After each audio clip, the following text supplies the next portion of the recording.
May 12th, 1834, Louisiana, midnight. The dining hall lies in ruin. A long oak table, once gleaming, now littered with silver goblets overturned in pools of dark wine. Candles sputter in melted wax, shadows twitching across the walls.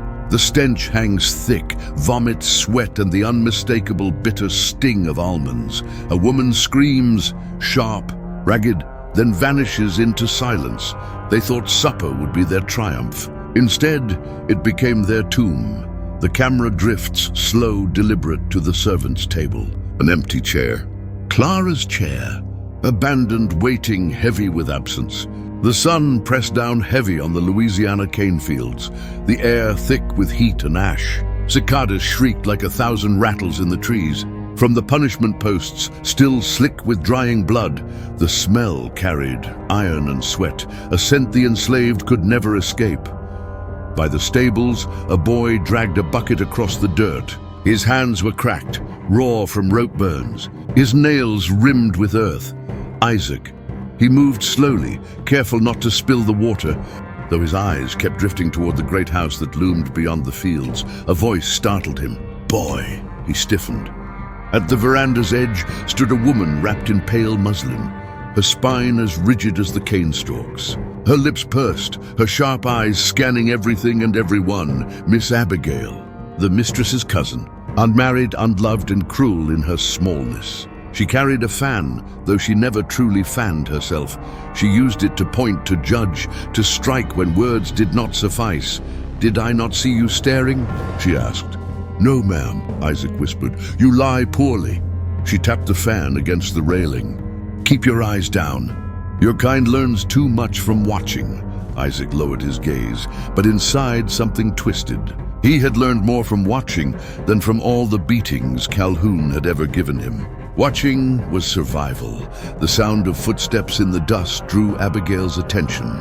Two enslaved women carried baskets of herbs, roots wrapped in cloth. The smell of crushed leaves clung to them, sharp, bitter, medicinal. Abigail's nose wrinkled. "What is that?" "Cooking, miss," one murmured. "Cooking? For tonight's supper?" Her voice dripped with suspicion. The women nodded, moving quickly toward the kitchen. Isaac's eyes followed them.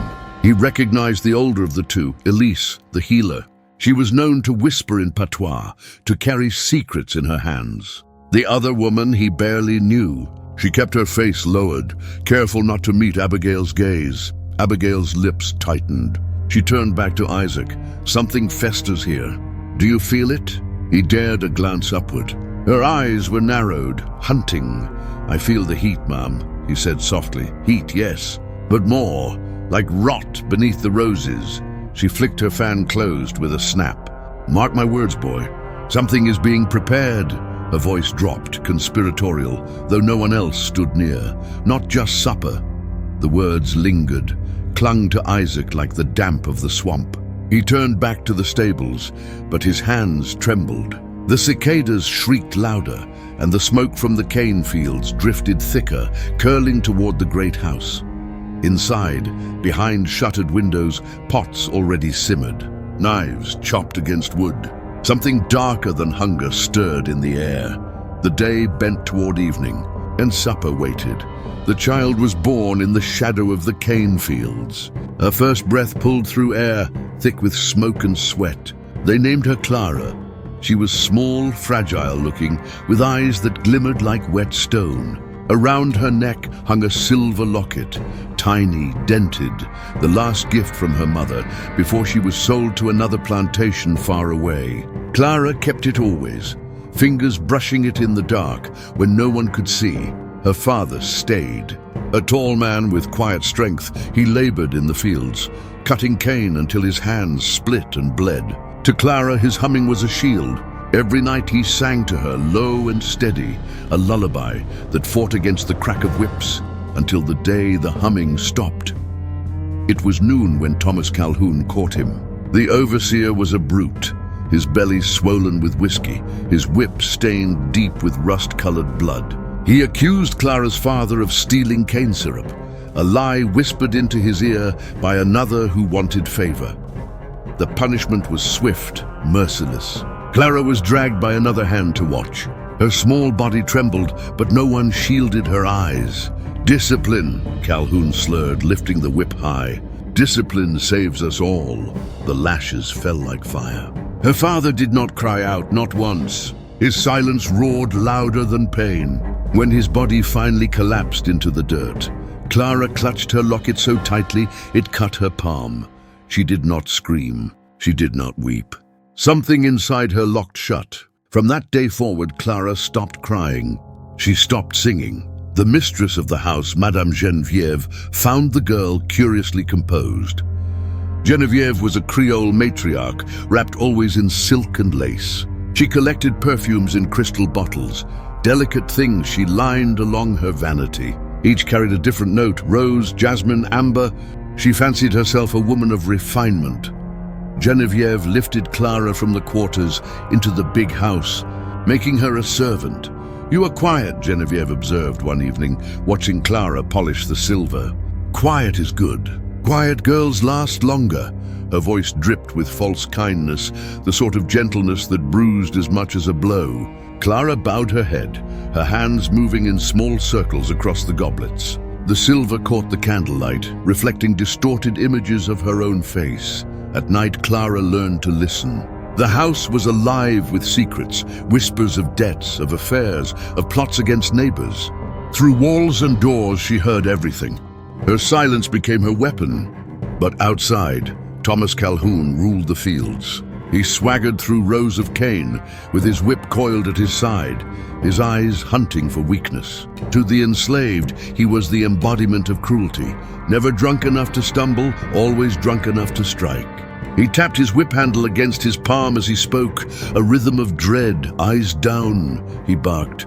"Work faster, or I'll find someone slower to blame."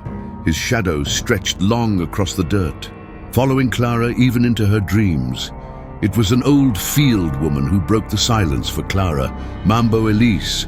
Her hands, smelling of smoke and iron, called her near one evening after the day's labor. "You watch too much," Elise muttered, turning a handful of leaves in her palm. "Better to learn while you watch." Clara's eyes lifted, curious. "These roots," Elise whispered, holding up a twisted stem, "can cure fever. Or with the right tongue, they can end a man." Clara said nothing, but her fingers itched to touch. Elise smiled faintly. "Your silence makes you strong, little bird. Stronger than screams. One day you'll need it." From then on, Clara lingered near Elise whenever she could. She memorized the scents of crushed herbs, mint, belladonna, nightshade. She learned how powders could be stirred into broth, how tinctures vanished in wine. Elise's words stayed with her. Every plant has two faces, one to heal, one to kill. The question is, who do you serve? Clara never answered aloud, but in the nights when she pressed the locket against her chest, her mind whispered an answer of its own. She served memory. She served silence. She served the father, whose blood had soaked into Louisiana earth, and though the house sparkled with perfume bottles, though Calhoun's whip cracked in the fields, Clara's eyes burned with something neither mistress nor overseer noticed. A seed had been planted, and it waited. By her 16th year, Clara's silence had become legend in the quarters. She moved like a shadow through the halls of the big house, eyes lowered, hands precise. Yet outside, in the humid dusk of the fields, she sometimes lingered, drawn to the sound of a low, broken voice singing against the cicadas. That voice belonged to Samuel. He was tall, his back mapped with scars, each welt a story carved by Calhoun's whip. But his eyes still held light, as if he carried another world inside him. He carved small things with stolen bits of wood, birds, animals, tiny tokens of life. One night he pressed a bird into Clara's palm. "A sparrow," he murmured, voice raw but steady. "Because even the smallest one finds the sky." Clara's fingers closed over it. For the first time in years, her lips almost parted in a smile. They met in shadows, in brief moments stolen between chores and lashes. Their words were whispers, sharp with longing. "I'll run," Samuel said once. "I'll cross the river. I'll find a place where chains don't reach." "You'll be hunted," Clara answered. "Better hunted than caged." He touched the carved bird between her fingers. "One day, Clara, you'll fly too. but she knew escape was not her path. The plantation walls were too high, the dogs too quick. Freedom for her could only be carved in silence and in something darker than flight. Not all eyes turned kindly toward Clara. Esther watched her. Esther, another servant in the big house, wore her ambition like perfume.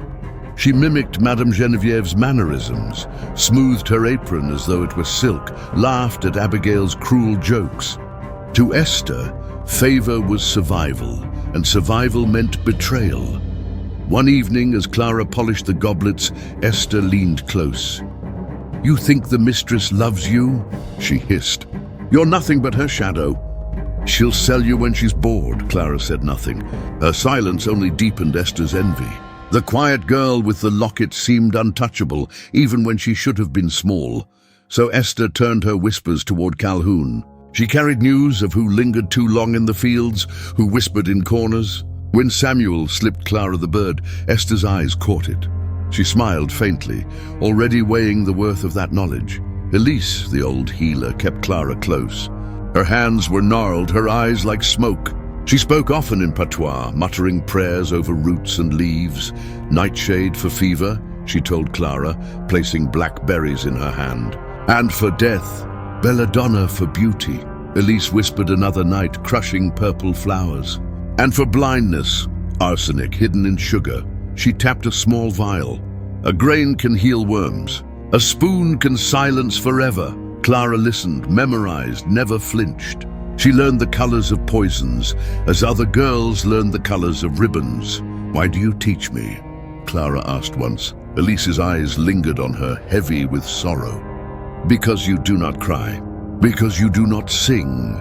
Because your silence is the voice of what is coming." Clara touched her locket. In the stillness of the night, she whispered at last, "If I cannot run, I must strike." Elise nodded slowly. "Then strike true. Strike clean. But no, poison burns more than the blood of those who drink it. It burns the hand that pours."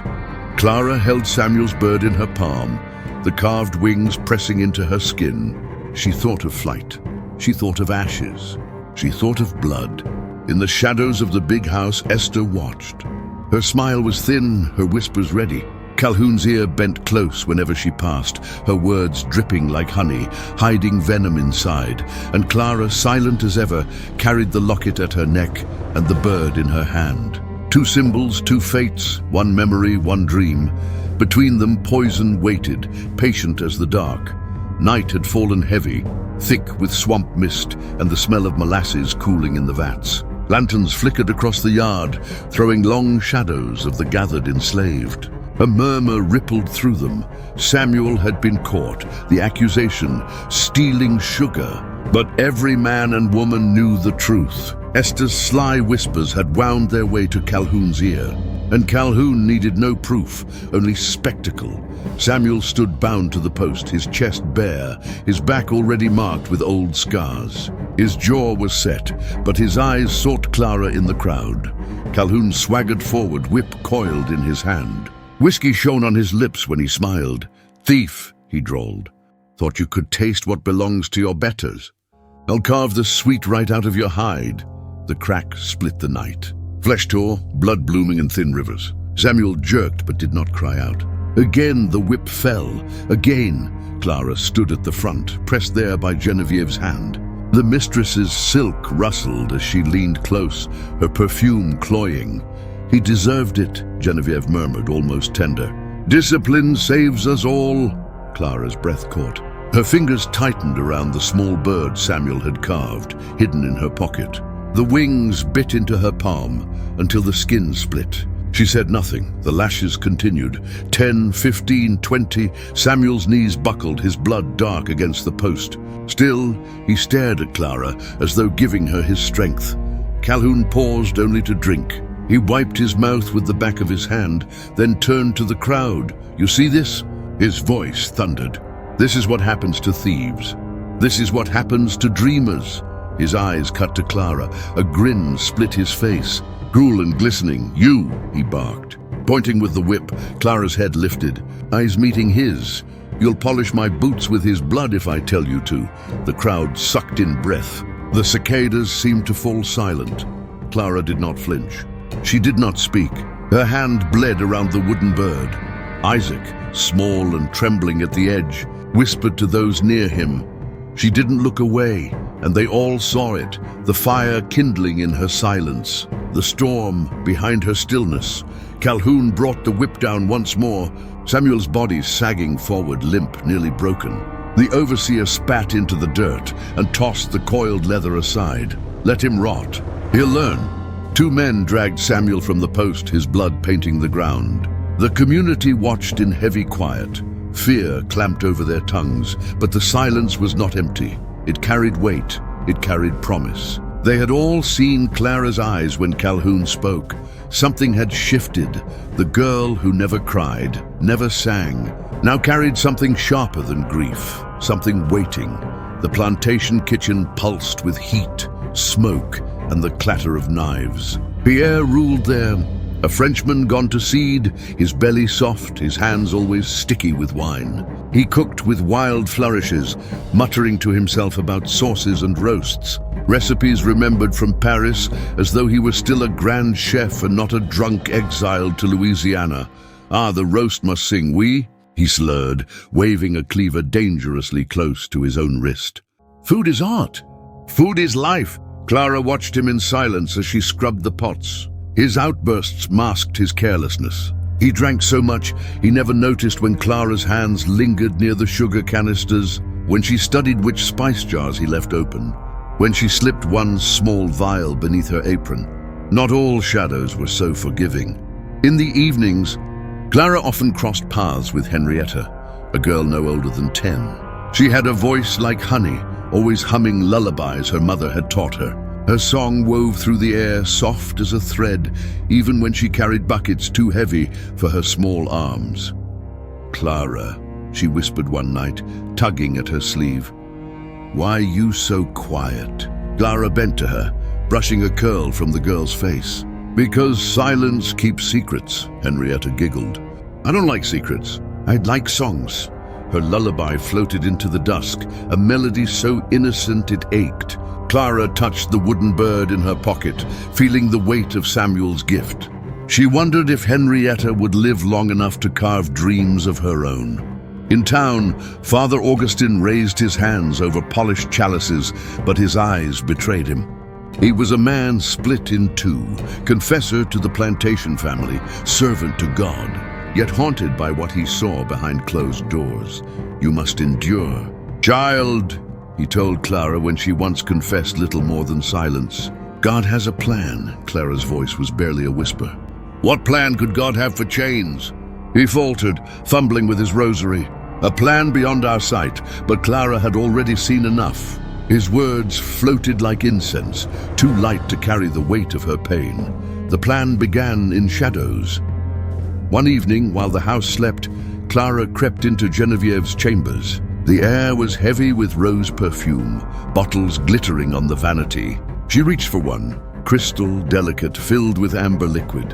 Her fingers shook as she poured half into a rag and replaced it with her own tincture. A sound. Clara. Abigail's voice slithered from the doorway. The cousin's silhouette hovered, fan tapping against her wrist.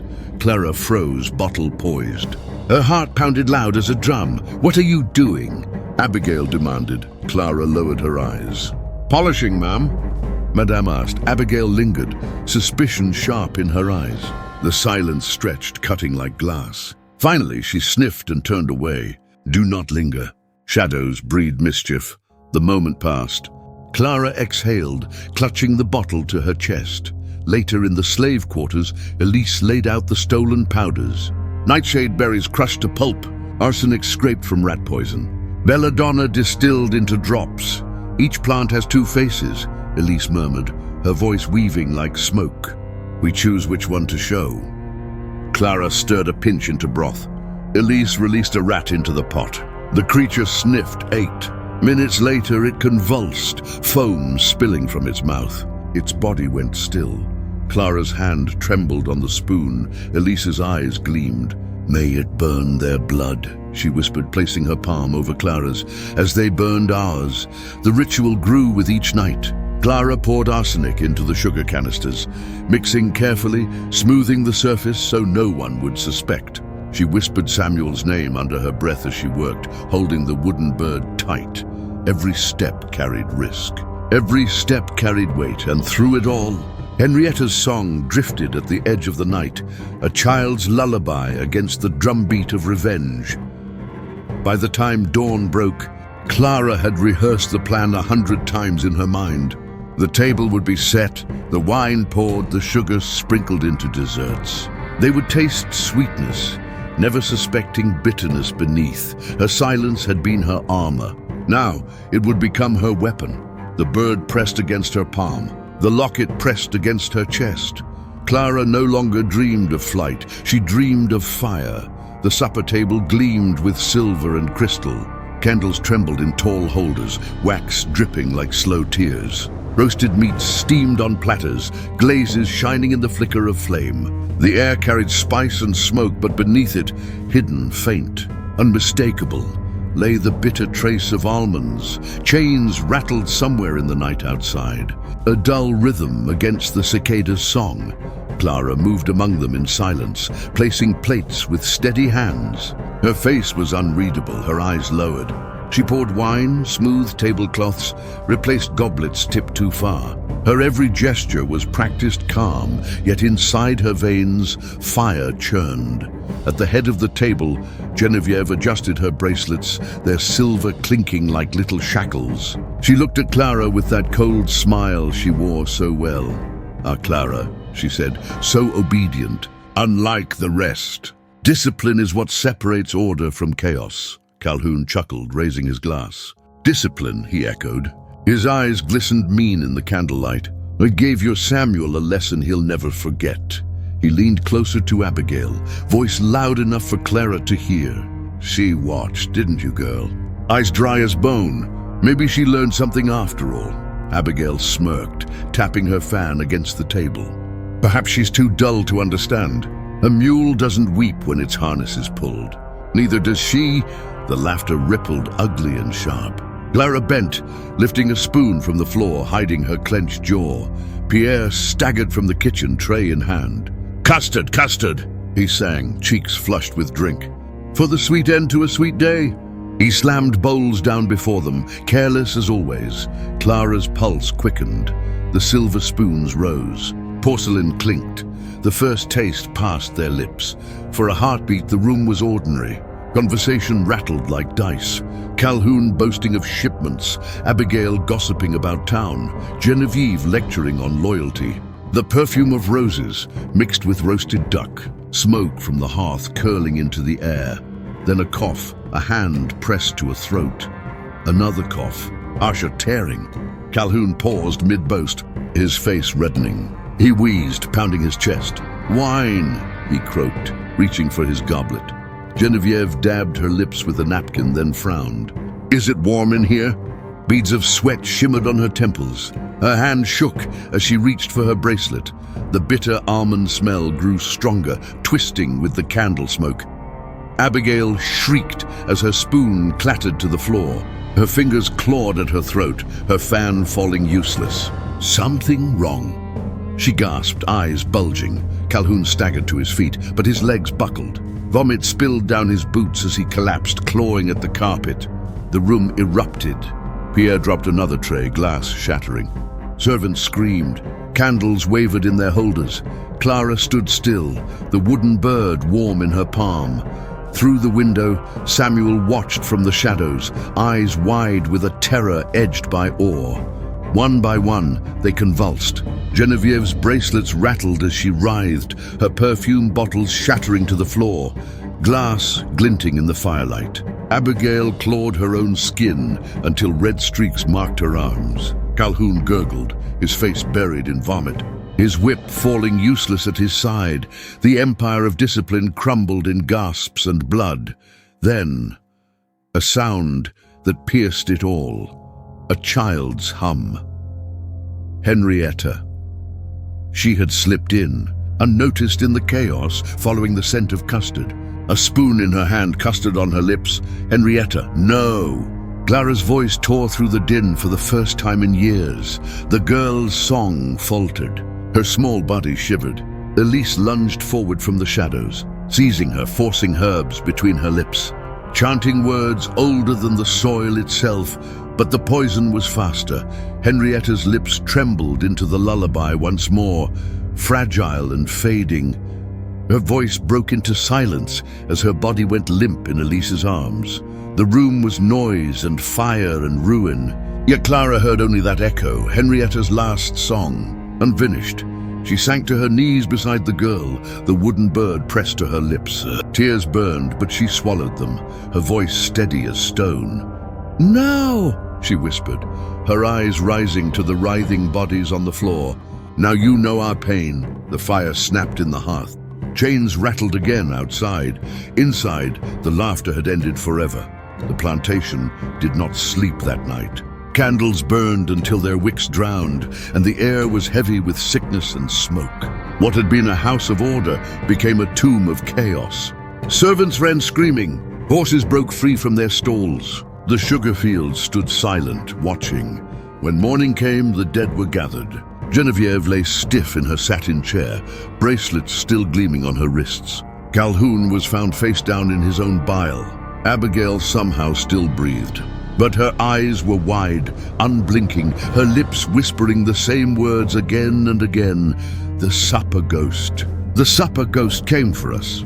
Her voice carried through the halls like a curse. She clawed at her skin until blood streaked her nightgown. No one could silence her. Abigail lived, but her mind had shattered. The oppressors reacted with terror. By noon, word had spread beyond the cane fields. Carriages thundered down dirt roads, carrying Creole planters to warn each other of the poison revolt. Fear poured into parlors and counting houses. They learned it from Saint-Domingue, one whispered, trembling. "It's the Haitian plague upon us. We must pass stricter codes," another insisted, hands shaking over his ledger.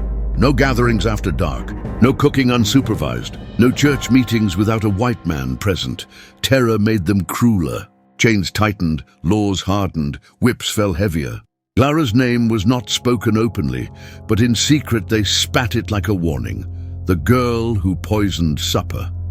Among the enslaved, her name carried a different weight. Around fires in the quarters, they whispered of her like a saint and a curse both.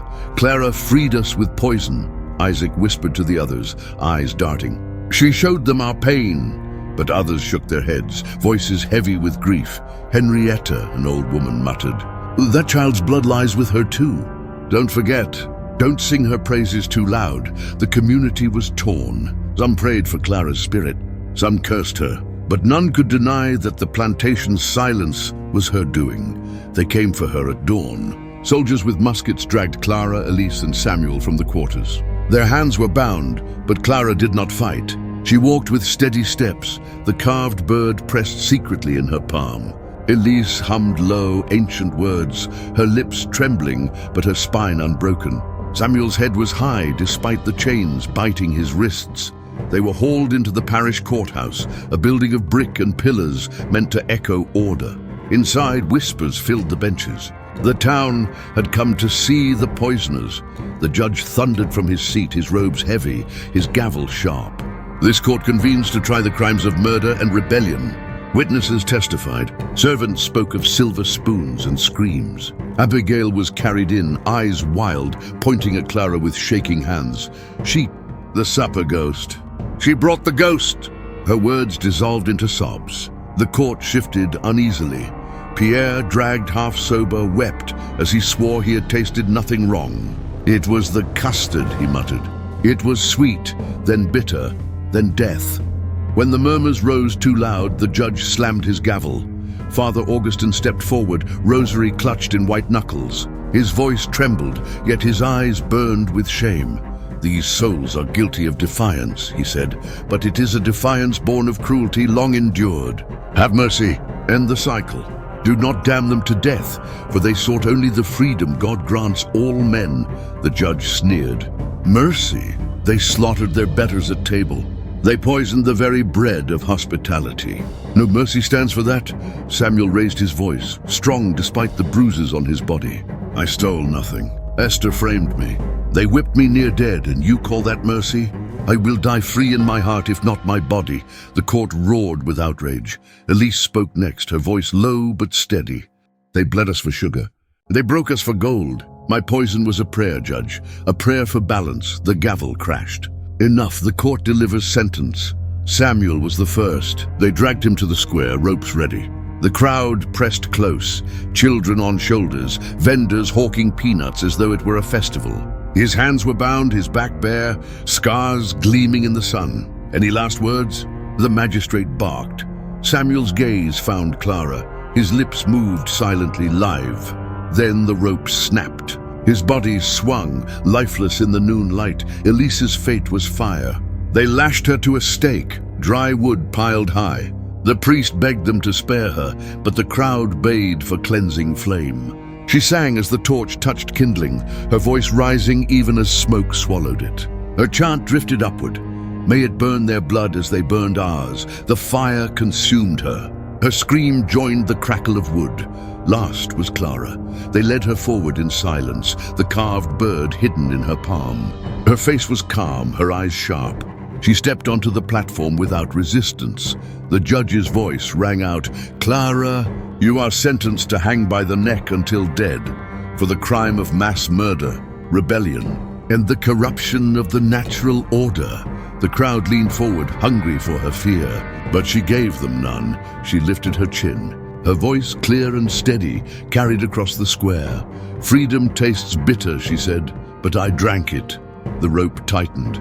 The platform fell, and the silence that followed was heavier than thunder. The gallows were torn down, but Clara remained in the enslaved quarters. Her name became a whisper carried through the cane fields, across the riverbanks, into the swamps where fugitives hid. They called her the Lady of Bitter Almonds. Children were hushed when elders told the tale of the girl who made masters fall foaming at the mouth. Mothers spoke it like a warning and a hope. Do not cross Clara's path, or perhaps pray that you do. Some lit candles for her at night, a secret ritual against their own chains. Others spit in the dirt when her name was spoken, for Henrietta's death was a wound that never healed. Reverence and resentment coiled together, as tangled as cane stalks in the wind. Abigail lived, though half mad. She became the chief storyteller of Clara's ghost. In parlors and on porches, she muttered the same refrain, "The supper ghost," the girl with poison in her breath. She insisted Clara returned at night to sit at the empty table, her chair creaking in the dark. Children were warned, "Obey or Clara will serve you bitter almonds in your dreams." Her voice, once sharp with judgment, became cracked with obsession. Plantation mistresses leaned in, listening with shivers, then passed her words down like holy writ. Clara was no longer flesh but phantom, an invisible servant at every table. In the ledgers of priests, her story took a different shape. Father Augustine, trembling with guilt, recorded her as a witch. He wrote of pagan rites, chants in the dark, and the infernal use of herbs. His hand shook, but he could not lie entirely. In the margins he scrawled, "I saw only courage. I saw only fire that was ours before it was theirs." Still, the church branded her dangerous. Clara's name entered sermons as a cautionary tale, proof of what happened when the enslaved were left unchecked, proof of the devil lurking in rebellion.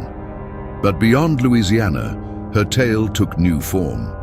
Among abolitionists in the North, whispers spread of a woman who dared poison her masters. Pamphlets hinted at her name, though never fully told it. She became a shadowed inspiration, a reminder that those in chains would not always bow.